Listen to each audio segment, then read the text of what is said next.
Welcome my dear students. দেখো, তোমরা যারা CBT-2 মানে অ্যাসিস্ট্যান্ট লোকো পাইলটের CBT-2 এক্সাম যারা দিতে গিয়ে ফিরে এসেছিলে, তাদের জন্য রিশিডিউল করা হয়েছে। সেই রিশিডিউলটা কেমন সেটা একবার আমি তোমাদেরকে জানিয়ে দিচ্ছি।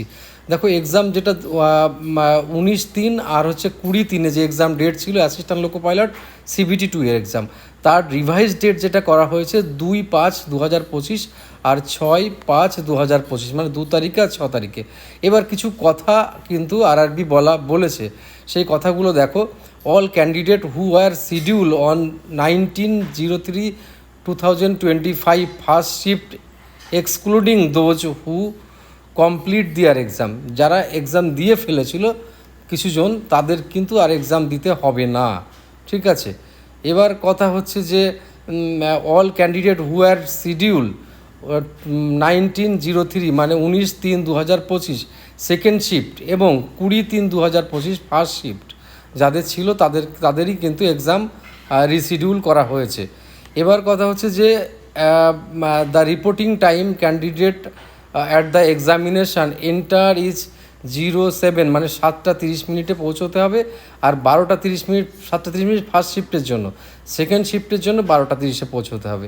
ঠিক আছে, আর সিট ইন্টিমেশন বা এইসবগুলো 10 দিন আগে পাবে, যেমন হয় তেমনই আছে, আর বাকি কিছু চেঞ্জ করা হয়নি।